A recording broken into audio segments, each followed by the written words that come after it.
আর মাত্র কয়েক ঘন্টার অপেক্ষা। রাত পেরোনোর আগেই এই 21শে জুলাই মঞ্চ ঘিরে উন্মাদ হয়ে পড়েছে সারা রাজ্যবাসী। আপাতত লক্ষ্য করা যাচ্ছে যে 21শে জুলাইয়ের আগের দিন থেকেই উপস্থিত রয়েছেন বাংলার বাঘ তথা তৃণমূলের হেভিওয়েট নেতা অনুব্রত মণ্ডলীর। তিনি এই মুহূর্তে এই সভার চারিপাশ পরিদর্শন করছেন। আগামীকাল ঠিক আনুমানিক 12টা থেকে এই সভায় উপস্থিত থাকবেন বাংলার মুখ্যমন্ত্রী মমতা বন্দ্যোপাধ্যায়। তাই এই শহীদ স্মরণে লক্ষ লক্ষ মানুষ আগে থেকেই চলে এসেছে। তাদের মুখে একটাই কথা স্পষ্ট ভেসে আসছে, বাংলা নিজের মেয়েকেই চায়, বাংলায় অগ্নিকন্যা মমতা বন্দ্যোপাধ্যায়কে। Bureau report, DV news Bangla.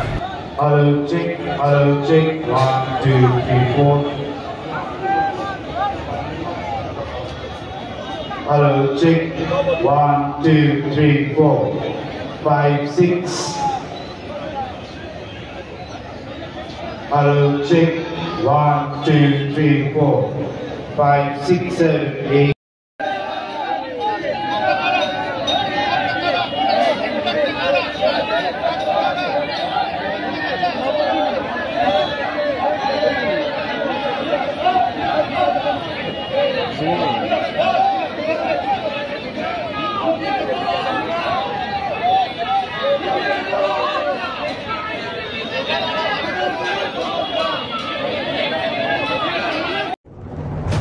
রাজ্যের খবর, রাজনীতির খবর, সব খবর সবার আগে জানতে ফলো রাখুন ডিভি নিউজ বাংলা।